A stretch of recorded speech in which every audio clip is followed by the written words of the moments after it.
Students, आज हम पढ़ रहे हैं अपना सामाजिक विज्ञान का क्लास 8 का लेसन नंबर 3, जिसका नाम है प्राकृतिक संसाधन, जैसे खनिज, ऊर्जा, पेड़ पौधे और जीव जंतु। तो आइएगा आज इनके बारे में हम पढ़ेंगे। तो शुरू करते हैं। भूमि, मृदा तथा जल प्राकृतिक संसाधन के विषय में आप जान चुके हैं।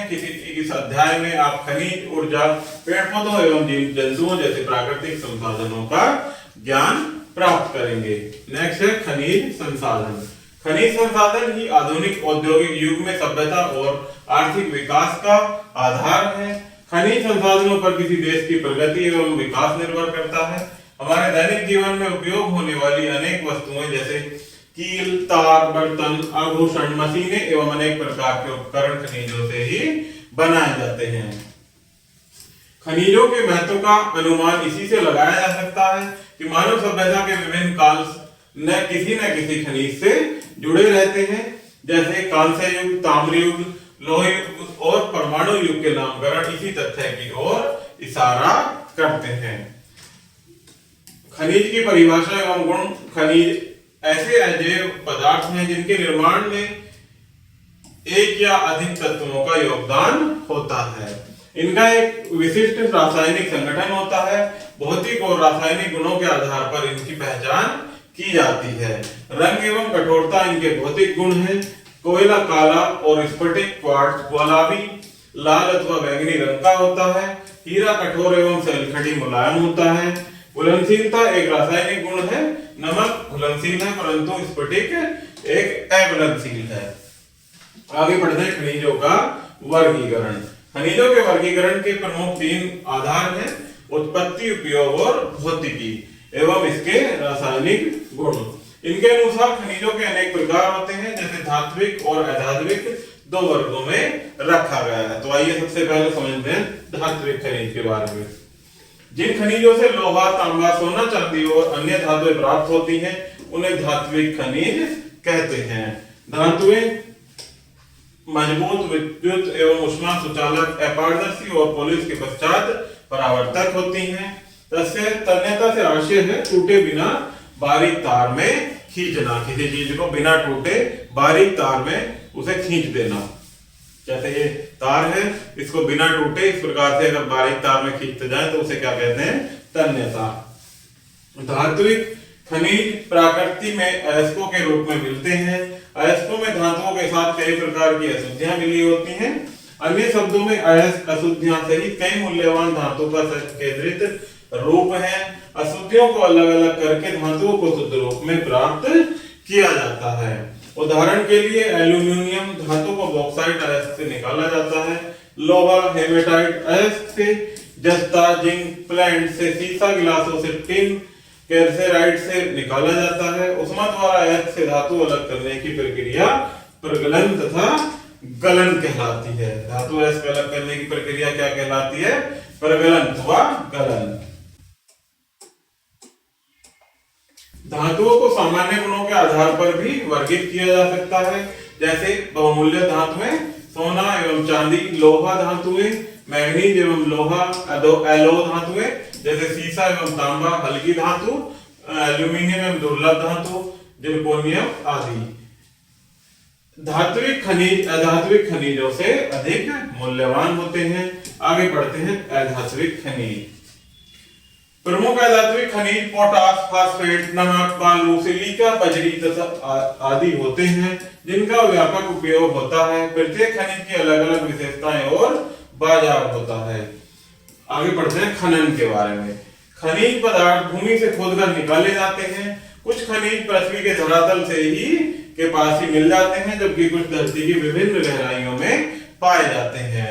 खनिज को पृथ्वी से निकालने की प्रक्रिया खनन कहलाती है। जब हम किसी खनिज को पृथ्वी या भूमि से निकालते हैं तो वो प्रक्रिया क्या कहलाती है प्यारे बच्चों? खनन। धरातल के निकट पाए जाने वाले खनिजों को निकालने की प्रक्रिया को उत्खनन कहते हैं। खनिजों को निकालने के लिए खोदे गए गड्ढों को खादान कहते हैं। जो खड्डे होते हैं उन्हें क्या कहते हैं? खादान। खान धरातल के निकट या पृथ्वी के अंदर गहराई में हो सकती है। खुले गर्त वाली खान को खुली गान कहते हैं। शैलों में खनिज व्यापक के रूप में पाए जाते हैं, जहाँ ये सरलता से प्राप्त होते हैं तथा बड़ी मात्रा में इनका संकेंद्रण होता है, लेकिन इन्हें कम व्यय में नहीं निकाला जाता। इसलिए विश्व में खनन क्रिया सीमित क्षेत्रों में ही होती है। आगे बढ़ने प्यारे बच्चों, खनिज प्राप्त करने के स्रोत। शैलों के प्रकार और भूमि की संरचना में खनिज भंडारों का गहरा संबंध होता है। सीसा, सोना एवं चांदी आदि महत्वपूर्ण खनिज अयस्कों के रूप में पाए जाते हैं। आग्नेय और कायांतरित शैलों में खनिज सिराओं के रूप में पाए जाते हैं। चूना पत्थर एवं खड़िया आदि शैलों का निर्माण उद्योगों में प्रयोग किया जाता है। सोना व हीरा जैसे खनिज नदी जल के जलोढ़ निक्षेपों के रूप में प्राप्त होते हैं, जो प्लेसर निक्षेप कहलाते हैं। महासागरों के जल में खनिज के विशाल भंडार उपस्थित है, लेकिन वे दुर्गम तथा दूर दूर बिखरे हुए हैं, इसीलिए इनका आर्थिक दृष्टि से अधिक महत्व नहीं है। आगे बढ़ते हैं प्यारे बच्चों, विश्व में मुख्य खनिजों का वितरण। खनिज पदार्थों का वितरण पृथ्वी पर बहुत ही असमान है। खनिजों की प्राप्ति में कोई भी देश आत्मनिर्भर नहीं है। अनेक देशों में खनिज नहीं पाए जाते, किंतु किसी देश में खनिज प्राप्त होने पर यदि उसकी प्राप्ति में अधिक धन व्यय होता है तो वह देश उस खनिज का आयात करना पसंद करता है बजाय निकालने के, यानी कि खुद ना निकाल कर दूसरों को दे देता है। लोहा, लोहा औद्योगिक विकास के लिए बहुत आवश्यक है, अतः लोहे का एक आधारभूत धातु है। लोहे, आज का युग लोहे का युग है। कृषि के उपकरण तथा उद्योगों के लिए मशीनें लोहे से बनाई जाती हैं। भवनों, पुलों तथा परिवहन के संसाधनों के निर्माण में भी लोहे का प्रयोग किया जाता है। इसी कारण सर्वाधिक उपयोगी खनिज लोहा है। लोहे में शुद्धता के विचार से कच्ची धातु 4 प्रकार की होती है: हेमेटाइट, मैग्नेटाइट, जिलोनाइट एवं सिडेराइट। हेमेटाइट इसमें सबसे अच्छी किस्म होती है। इस्पात बनाने के लिए 33% लोहांश वाली धातु जरूरी है।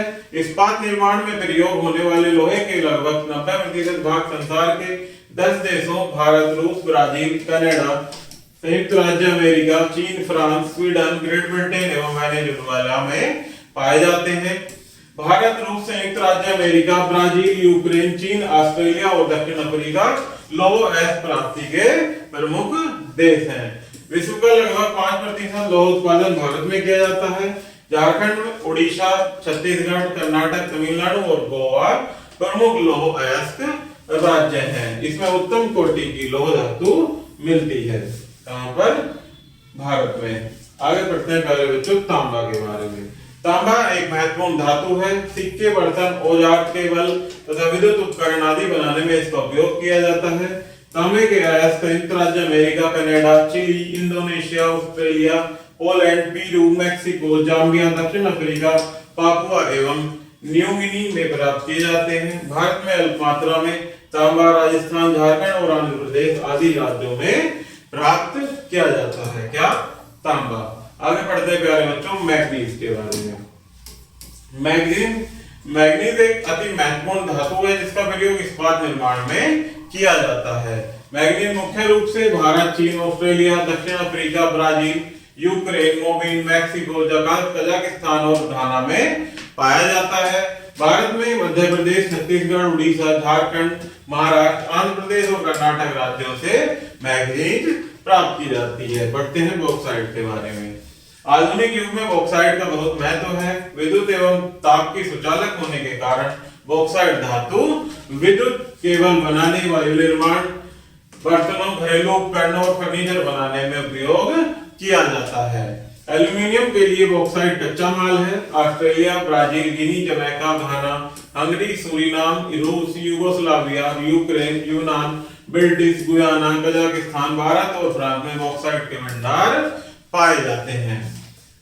भारत में मध्य प्रदेश, छत्तीसगढ़, उड़ीसा, महाराष्ट्र, तमिलनाडु और कर्नाटक आदि से बॉक्साइट प्राप्त होता है। आगे बढ़ते हैं खनिजों का संरक्षण यानी खनिजों का बचाव। विश्व में खनिज संसाधन सीमित मात्रा में है। जनसंख्या में वृद्धि तेजी से होने के साथ ही जीवन स्तर को उन्नत बनाने में खनिजों की मांग अधिक मात्रा में बढ़ रही है। विकसित देश विश्व के अधिकांश खनिज संपदा का उपयोग करते हैं, जबकि वहां केवल विश्व की 16% जनसंख्या निवास करती है। पश्चिमी यूरोप, संयुक्त राज्य अमेरिका और जापान मिलकर विश्व के कुल एल्यूमीनियम, तांबे एवं निकेल का 70% भाग प्रयोग करते हैं। बढ़ती जनसंख्या की मांग पूर्ण करने के लिए हमें खनिजों का उत्पादन बढ़ाना जरूरी है, लेकिन खनिज संसाधनों की मात्रा सीमित होने के कारण ये बुद्धिमत्तापूर्ण कार्य नहीं होगा। इसके लिए हमें खनिजों के विकल्प तलाशने होंगे तथा खनिजों का उपयोग घटाना होगा। धातुओं को पुनर्चक्रण द्वारा पुनः उपयोग में लाया जा सकता है। प्रसंस्करण एवं खनन की सक्षम विधियों द्वारा भी खनिजों का संरक्षण किया जाता है। आगे बढ़ते हैं ऊर्जा संसाधन। ऊर्जा से आशय कार्य करने की क्षमता से है, इसे निम्न विधियों द्वारा प्राप्त किया जा सकता है। पहला है कि प्रत्यक्ष रूप से आग, धूप एवं प्राकृतिक जल स्रोतों से गर्म करना। नेक्स्ट है विद्युत ऊर्जा से, जो जीवाश्म ईंधन एवं जल से बनाई जाती है। नेक्स्ट है संचित ऊर्जा, जैसे बैटरी आदि में। उपरोक्त साधनों में बिजली सबसे अधिक महत्व रखती है। बड़े बड़े संयंत्रों एवं में यह उत्पन्न की जाती है। ताप विद्युत गृहों में विद्युत बनाने के लिए प्राकृतिक गैस या कोयले का प्रयोग किया जाता है। परमाणु ईंधनों का प्रयोग परमाणु विद्युत गृहों में किया जाता है। ऊंचाई से गिरते हुए जल की शक्ति से जल विद्युत केंद्रों में बिजली बनाई जाती है। इसके अलावा सौर, भूतापीय और पवन ऊर्जा से भी छोटे विद्युत केंद्रों में बिजली बनाई जाती है। उपयोग होने वाले क्षेत्रों तक बिजली के खंभों पर लगे द्वारों द्वारा पहुंचाया जाता है। तारों को के जाल को जो बिजली ले जाते हैं उन्हें ग्रिड कहते हैं। कारखानों, दुकानों एवं मकानों आदि को बिजली आपूर्ति ग्रिड द्वारा की जाती है। विद्युत की काफी मात्रा विद्युत परीक्षण के दौरान नष्ट हो जाती है। औद्योगिक रूप से विकसित देश विद्युत ऊर्जा का अधिक उपयोग करते हैं। संयुक्त राज्य अमेरिका विश्व की 25% ऊर्जा का उपयोग करता है, जबकि वहां विश्व की मात्र 5% जनसंख्या निवास करती है। संयुक्त राज्य अमेरिका में भारत की अपेक्षा 25 गुना ऊर्जा का प्रति व्यक्ति उपयोग किया जाता है। आगे बढ़ते हैं प्यारे बच्चों जीवाश्म ईंधन के बारे में। विश्व में उपयोग की जाने वाली अधिकांश ऊर्जा आजकल पेट्रोलियम, कोयले और प्राकृतिक गैसों से बनाई जाती है। जैविक उत्पत्ति के कारण इन खनिजों को जीवाश्म ईंधन कहा जाता है। ये जीव जंतुओं एवं पेड़ पौधों के सड़ने गलने से बने हैं। वनस्पति के दबने से कोयले का निर्माण होता है। इसका निर्माण अवसादी सेलों से हुआ है। ऊर्जा के ये पारंपरिक स्रोत माने जाते हैं। ऊर्जा के अन्य स्रोत सौर ऊर्जा, पवन ऊर्जा, भूतापीय ऊर्जा, परमाणु ऊर्जा और जल शक्ति हैं। ये ऊर्जा के गैर पारंपरिक अथवा वैकल्पिक स्रोत कहलाते हैं। भविष्य में ये स्रोत जीवाश्म ईंधन का स्थान ले सकते हैं, क्योंकि ये ऊर्जा के नवीकरणीय स्रोत हैं। आगे बढ़ते हैं प्यारे बच्चों जीवाश्म ईंधन का वितरण। कोयला वनस्पति का परिवर्तित रूप है, जो लाखों वर्ष पूर्व पृथ्वी की परतों के बीच नीचे दब गई थी। कोयले में उपस्थित कार्बन की मात्रा पर उसकी गुणवत्ता निर्भर करती है। कोयले की गुणवत्ता कार्बन की मात्रा पर बढ़ने लगती है। गुणवत्ता के आधार पर कोयले के 4 प्रकार होते हैं: पीट, लिग्नाइट, बिटुमिनस और एंथ्रेसाइट। ये 4 प्रकार होते हैं किसके? कोयले के गुणवत्ता के आधार पर। सबसे अच्छा कोयला एंथ्रेसाइट है, जिसमें 90% कार्बन होता है। बिटुमिनस, जो विश्व में सबसे अधिक पाया जाता है, में कार्बन की 70 से 90% मात्रा पाई जाती है। पीट कोयला सबसे अधिक किस्म का यानी घटिया किस्म का होता है, जिसमें 50 से 60% कार्बन का अंश पाया जाता है। तो सबसे अच्छा कोयला कौन सा होता है? एंथ्रेसाइट, जिसमें 90% कार्बन पाया जाता है। और सबसे घटिया किस्म का बिटुमिनस, जिसमें केवल 60 से 70% कार्बन पाया जाता है। लगभग 30 करोड़ वर्ष पूर्व कोयला भंडारों की उत्पत्ति हुई थी। रूस में विश्व के कुल कोयला भंडार का लगभग 1/3 भाग पाया जाता है। भारत, चीन, संयुक्त राज्य अमेरिका, रूस, दक्षिण अफ्रीका, ऑस्ट्रेलिया एवं पश्चिमी यूरोपीय देशों में विश्व का 90% कोयला पाया जाता है। भारत में मुख्य कोयला उत्पादक क्षेत्र झारखंड, मध्य प्रदेश, छत्तीसगढ़, पश्चिम बंगाल, उड़ीसा एवं आंध्र प्रदेश आदि राज्यों में होता है। राजस्थान, गुजरात, असम, तमिलनाडु आदि राज्यों में लिग्नाइट कोयला पाया जाता है। आगे बढ़ते हैं खनिज तेल के बारे में। पेट्रोलियम आधुनिक युग का एक महत्वपूर्ण ऊर्जा संसाधन है। इसका महत्व उपयोगिता की दृष्टि से कोयले से अधिक है। वाहनों में यह चालक शक्ति के रूप में प्रयोग में किया जाता है। इसकी उत्पत्ति जीवों के सड़ने, गलने एवं चट्टानों में दबने से हुई है। यह एक जीवाश्म ईंधन है। यह अवसादी शैलों में पाया जाता है। समुद्र तट के निकटवर्ती भागों में अधिकांश तेल क्षेत्र पाए जाते हैं। पेट्रोलियम शुद्धतम रूप में पाया जाता है। तेल शोधक कारखानों में साफ करके इसे पेट्रोल, डीजल, गैसोलीन एवं केरोसिन आदि पदार्थ बनाए जाते हैं। दक्षिण पश्चिम एशिया में फारस की खाड़ी के आसपास संसार के 2/3 पेट्रोलियम भंडार पाए जाते हैं। यहाँ सऊदी अरब, इराक, कुवैत, ईरान, बहरीन, संयुक्त अरब अमीरात आदि प्रमुख तेल उत्पादक देश हैं, जिनकी संपूर्ण अर्थव्यवस्था पेट्रोलियम पर आधारित है। लीबिया और वेनेजुएला भी प्रमुख तेल उत्पादक एवं निर्यातक देश हैं। रूस एवं चीन में भी तेल के विशाल भंडार पाए जाते हैं।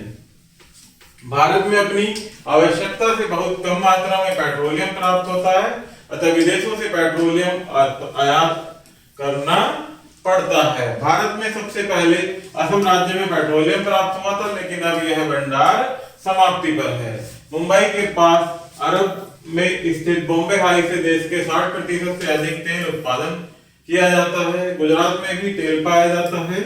कावेरी, कृष्णा, गोदावरी बेसिन के पर्वतीय क्षेत्रों में तेल पाया जाता है। बरौनी, हल्दिया, डिगबोई, नुनमती, कोचीन, कोयली, मथुरा, ट्राम्बे, चेन्नई, विशाखापट्टनम, करनाल तथा पानीपत आदि में तेल शोधनशालाएं स्थित हैं।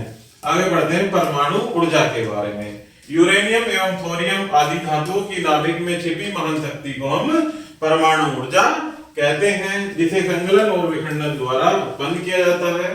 संयुक्त राज्य अमेरिका, फ्रांस, नामीबिया, दक्षिण Africa, Australia, Brazil, niger, Canada, चीन तथा भारत आदि देशों में यूरेनियम के भंडार पाए जाते हैं, जिनमें हमारा भी देश शामिल है। भारत में केरल राज्य के मालाबार तटवर्ती क्षेत्र में थोरियम के विशाल भंडार पाए जाते हैं। संयुक्त राज्य अमेरिका, जर्मनी, फ्रांस, रूस, सोवियत संघ, कनाडा, जापान, चीन, स्पेन, बेल्जियम तथा दक्षिण कोरिया आदि परमाणु ऊर्जा उत्पादन में मुख्य अग्रणी देश हैं। भारत के प्रमुख परमाणु शक्ति केंद्र, भारत में 4 प्रमुख परमाणु शक्ति केंद्र हैं। नरोरा जो कि बुलंदशहर उत्तर प्रदेश में है, तारापुर महाराष्ट्र में, रावतभाटा राजस्थान में और कलपक्कम तमिलनाडु में स्थित है। गुजरात में काकरापार तथा कर्नाटक के कैगा में भी परमाणु शक्ति केंद्र स्थापित किए गए हैं। आगे बढ़ते हैं जल विद्युत। जल विद्युत अथवा पनबिजली गिरते हुए जल से टरबाइन चलकर बनाई जाती है। जल शक्ति का प्रयोग सफलतापूर्वक बहुत प्राचीन काल से किया जा रहा है। संयुक्त राज्य अमेरिका एवं यूरोप में 18वीं और 19वीं शताब्दी में जल चक्रों से चिराई के कारखाने चलाए जाते हैं। जल विद्युत ऊर्जा का स्वच्छ स्रोत है। इससे पर्यावरण प्रदूषित नहीं होता, लेकिन इसका भंडारण भी नहीं किया जा सकता, इसलिए उत्पादन के साथ इसका प्रयोग किया जाना भी जरूरी है। जल विद्युत उत्पन्न करने के लिए भारी मात्रा में पूंजी की जरूरत होती है। सबसे अधिक जल विद्युत शक्ति का उत्पादन संयुक्त राज्य America, Switzerland, Sweden, Italy, Canada एवं नॉर्वे जैसे विकसित देशों में किया जाता है। अफ्रीका महाद्वीप में सर्वाधिक जल संसाधन उपलब्ध है, फिर भी वहां इनका समुचित रूप में उपयोग नहीं हो पाया है। भारतवर्ष में कुल संभावित जल विद्युत क्षमता का मात्र 20% ही विकसित किया जा सका है। यहाँ अनेक नदियों पर बड़े बड़े बांध बनाकर जल विद्युत का उत्पादन किया जाता है। सतलुज नदी पर भांगड़ा बांध, रिहंद नदी पर रिहंद बांध एवं महानदी पर हीराकुंड बांध जल विद्युत परियोजनाएं हैं। इनके अलावा चंबल नदी पर काली सागर, राणा प्रताप सागर तथा कोटा में जवाहर सागर बांध भी विद्युत उत्पादन के लिए बनाए गए हैं। जल विद्युत शक्ति उत्पादन का प्रारंभ भारत में कर्नाटक में कावेरी नदी पर शिवसमुद्रम नामक स्थान पर किया गया था। महाराष्ट्र जल शक्ति के उत्पादन में सबसे अग्रणी राज्य है। यहाँ अनेक परियोजनाएं चालू हैं। हिमाचल प्रदेश, पंजाब, तमिलनाडु और केरल में भी जल विद्युत उत्पादन में प्रमुख स्थान रखते हैं। आगे बढ़ते हैं प्यारे बच्चों सौर ऊर्जा के बारे में। सूर्य से पृथ्वी पर अपार ऊर्जा की प्राप्ति होती है। पृथ्वी पर कोयले, प्राकृतिक गैस, पेट्रोलियम पदार्थों के रूप में संचित है। एक अनुमान के अनुसार सूर्य से उतनी मात्र 10 सप्ताह में ही प्राप्त हो पाती है। यह ऊर्जा का अक्षय स्रोत है तथा यह ऊर्जा व्यापक रूप से प्राप्त होती है। विश्व के अनेक देशों में इस ऊर्जा का प्रयोग खाना बनाने, घरों में एवं कारखानों एवं पानी आदि को गर्म करने में किया जाता है। सौर ऊर्जा को तापीय ऊर्जा में परिवर्तित करने के लिए और संग्राहकों का प्रयोग किया जाता है। जल को इससे गर्म किया जाता है। सौर ऊर्जा से फोटोवोल्टेइक सेल भी बनाई जा सकती है। इसे और अधिक सस्ता बनाने के लिए अभी प्रयोग किए जा रहे हैं। संयुक्त राज्य America, France, Canada, Germany, Japan तथा भारत आदि देशों में फोटोवोल्टेइक सेलों द्वारा अल्प मात्रा में विद्युत उत्पादन किया जा रहा है। आगे पढ़ते हैं प्यारे बच्चों पवन ऊर्जा के बारे में। प्राचीन काल से ही सौर ऊर्जा के समान ही पवन ऊर्जा का भी प्रयोग किया जा रहा है। पवन ऊर्जा से अनाज पीसने की पवन चक्कियां, जल पंप एवं जलयान चलाए जाते हैं। पवन ऊर्जा से आजकल बिजली का उत्पादन भी किया जा रहा है। पवन ऊर्जा के विकास की बहुत संभावनाएं मौजूद हैं, लेकिन स्थान, समय एवं वेग में बहुत परिवर्तन होने के कारण पवन ऊर्जा के उपयोग में अनेक समस्याएं सामने आती है, क्योंकि कहीं पर हवा ज्यादा है और कहीं पर कम है और कहीं हो रही होती है, तो उनकी दिशाएं परिवर्तित होती रहती हैं। भारत में गुजरात तट पर कुछ पवन चक्कियां स्थित हैं। नीदरलैंड में प्राचीन काल से ही पवन चक्कियों का प्रयोग किया जाना रहा है। उत्तरी अमेरिका में पवन ऊर्जा की संभावनाएं प्रशांत तटीय कैलिफोर्निया तथा उत्तरी पूर्वी अटलांटिक क्षेत्रों में है। भूतापीय ऊर्जा पृथ्वी के अंदर से निकलने वाली यह प्राकृतिक ऊष्मा है। इटली में 1904 में भूतापीय ऊर्जा को विकसित किया गया था। आजकल न्यूजीलैंड, मैक्सिको, जापान, रूस, आइसलैंड, हवाई द्वीप और संयुक्त राज्य अमेरिका के कैलिफोर्निया में भूतापीय ऊर्जा का प्रयोग किया जा रहा है। पेड़ पौधे तथा वन्य जीव जंतु संसाधन।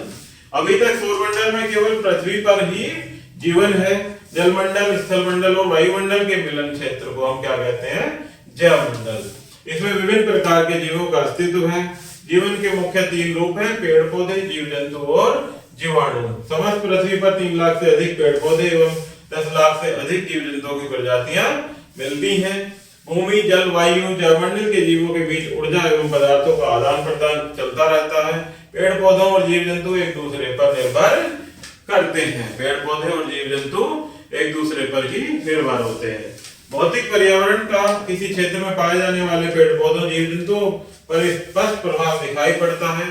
जलीय एवं स्थलीय जीव जंतु भिन्न होते हैं। तापमान एवं वायु की दशाओं के कारण भी विभिन्न प्रदेशों के जीव जंतु एवं पेड़ पौधों में अंतर पाया जाता है। पेड़ पौधे स्थिर होने के कारण अपने आप को पर्यावरण के अनुसार ढाल लेते हैं। जीव जंतु गतिशील होते हैं, अतः अनेक प्रकार के जीव जंतु एवं पक्षी विश्व के अनेक भागों में प्रवास करते हैं। उदाहरण के लिए उत्तरी साइबेरिया के हिम बर्फ से ढके क्षेत्रों से शीतकाल में अनेक प्रवासी पक्षी हजारों किलोमीटर की यात्रा करके भारत में प्रवास के लिए आते हैं और ग्रीष्मकाल आने पर वापस चले जाते हैं। प्राकृतिक वनस्पति। अपने आप उगने वाली वनस्पति क्या कहलाती है? प्राकृतिक वनस्पति। इसके अंतर्गत घास, वन, झाड़ियां, पौधे तथा लताएं शामिल हैं। वन इनमें सबसे अधिक व्यापक हैं। तापमान एवं आर्द्रता पर पेड़ पौधों की वृद्धि निर्भर है। जहाँ भारी वर्षा होती है और सघन और ऊंचे वृक्ष पाए जाते हैं। वृक्षों की सघनता एवं आकार वर्षा की कमी के साथ घटता जाता है। कम वर्षा वाले क्षेत्रों में बौने पौधे, झाड़ियां एवं घास पाई जाती है। शुष्क इलाकों में वनस्पति की जड़ें लंबी होती हैं, जिससे वे भूमिगत नमी को प्राप्त कर सकें। वाष्पोत्सर्जन के कारण आर्द्रता का नुकसान होता है, इसलिए पेड़ पौधों को प्रकृति ने चिकनी कांटेदार पत्तियां प्रदान की हैं। वृक्ष अपनी पत्तियों को शुष्क ऋतु में आर्द्रता की हानि को कम करने के लिए गिरा देते हैं। शीतकाल में ठंडे क्षेत्रों के वृक्ष में अपनी पत्तियां गिरा देते हैं। सभी पौधों के अंकुरण, वृद्धि एवं प्रजनन के लिए अनुकूल तापमान जरूरी होता है। पौधों की वृद्धि 60 सेल्सियस से कम तापमान पर नहीं हो पाती है, लगभग 60 डिग्री चाहिए होता है। इसलिए ऊंचे पर्वतों और ठंडे ध्रुवीय प्रदेशों में वर्तमान काल छोटा होता है। ऐसे क्षेत्रों में पेड़ पौधे जुर्मुट के रूप में पाए जाते हैं। सामान्य जलवायु वाले क्षेत्रों में निश्चित समुदायों के रूप में पेड़ पौधे होते हैं। विशिष्ट जीव जंतु वहां विकसित होते हैं।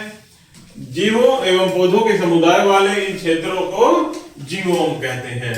विश्व में प्रमुख रूप से 4 प्रकार की वनस्पतियां पाई जाती हैं: वन, घास, झाड़ियां एवं टुंड्रा। भूमध्य तापमान के प्रतिरूप और उपलब्ध आर्द्रता पर इन वनस्पतियों का वितरण निर्भर करता है।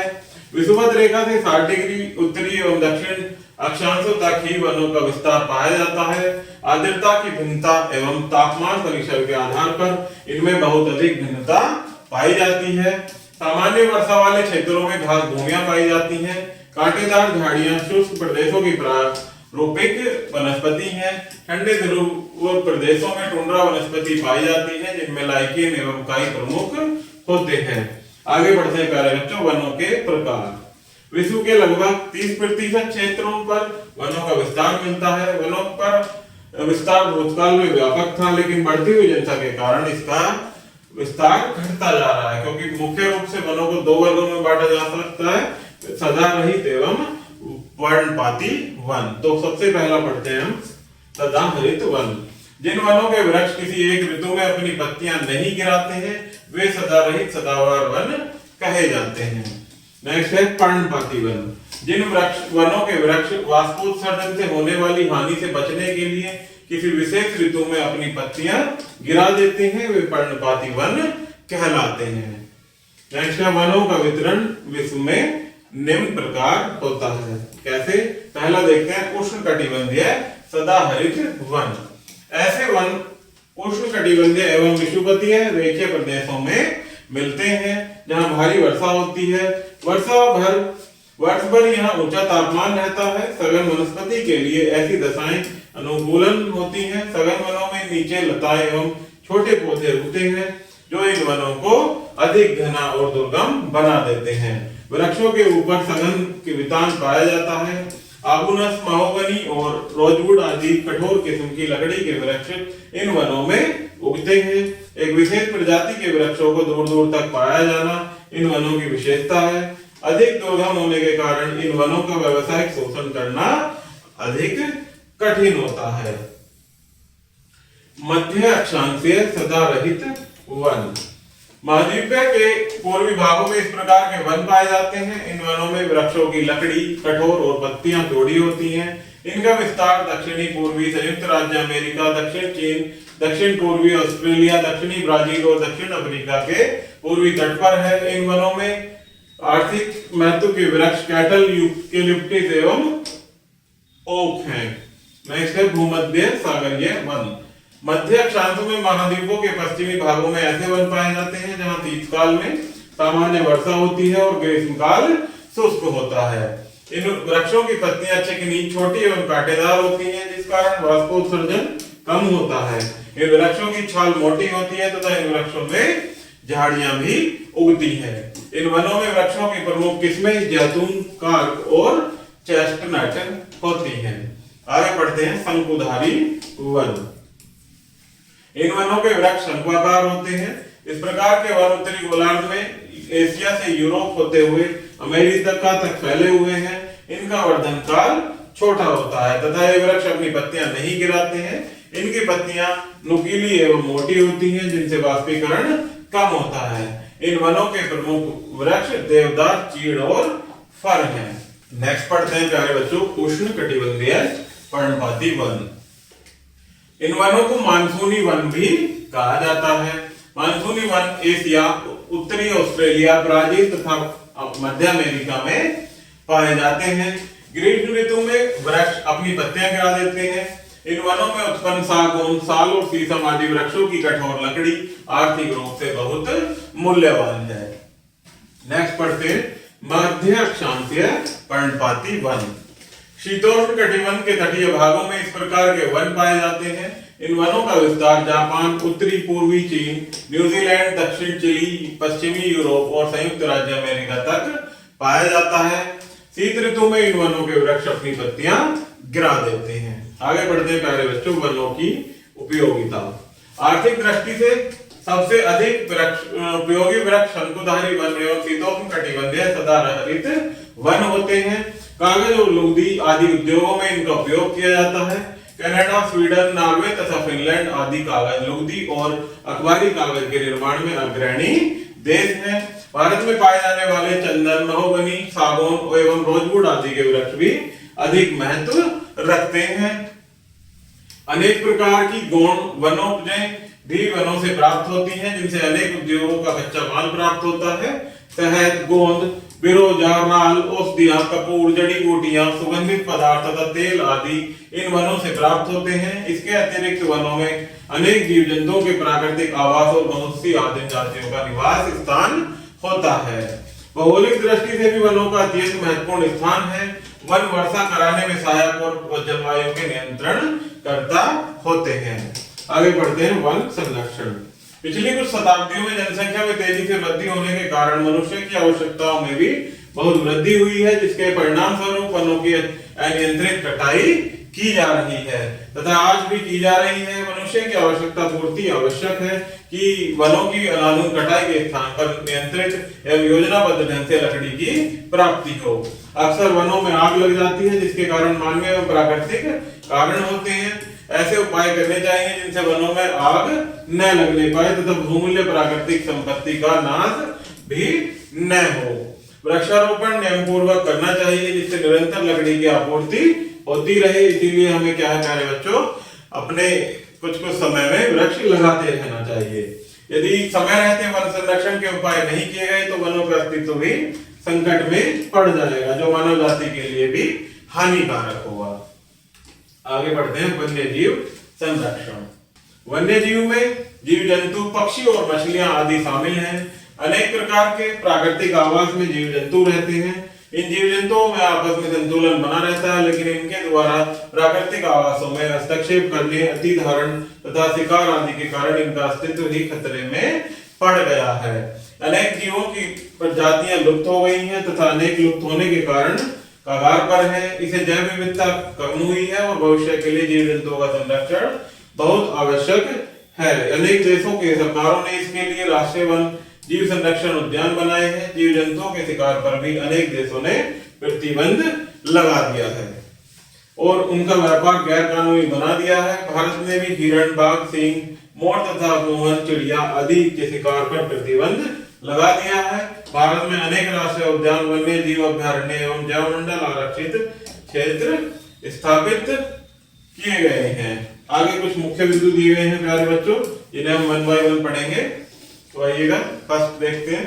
खनिज एक अजैव प्राकृतिक पदार्थ है जो एक अथवा अनेक रासायनिक तत्वों के यौगिक होते हैं। ये विभिन्न रंगों में कोमल या कठोर हो सकते हैं। नेक्स्ट है, खनिज दो प्रकार के होते हैं, धात्विक एवं अधात्विक। लोहा, सोना, चांदी तथा तांबा आदि धात्विक खनिजों और अयस्कों के रूप में मिलते हैं। अधात्विक खनिजों में लवण, फास्फेट एवं पोटास आदि सम्मिलित हैं। खनिजों को पृथ्वी के धरातल के पास से प्राप्त करने की प्रक्रिया उत्खनन और गहराई से प्राप्त करने की प्रक्रिया खनन कहलाती है। मिश्र धातुएं अनेक धातुओं को मिलाने से बनती हैं, जो अधिक मजबूत तथा उपयोगी होती हैं। नेक्स्ट है, खनिज विभिन्न स्रोतों तथा स्थानों पर प्राप्त होते हैं। एल्यूमिनियम बॉक्साइट से बनाई जाती है। ऑस्ट्रेलिया, भारत, ब्राजील, जमैका, गिनी, घाना तथा हंगरी आदि इसके प्रमुख उत्पादनकर्ता देश हैं। धातुओं के संरक्षण की पुनर्चक्रण मुख्य विधि है। ऊर्जा के पारस्परिक स्रोत जीवाश्म ईंधन है। वृक्षों की वृद्धि एवं विकास में तापमान एवं वर्षा मुख्य कारक है। पर्यावरण के लिए भी वन बहुत महत्वपूर्ण है, इसलिए इनका संरक्षण जरूरी है। तो इस तरह से प्यारे बच्चों, हमारा ये लेसन यही समाप्त होता है। आई होप कि आपको ये वीडियो जरूर पसंद आई होगी। तो वीडियो को लाइक एंड चैनल को सब्सक्राइब जरूर कीजिएगा। धन्यवाद।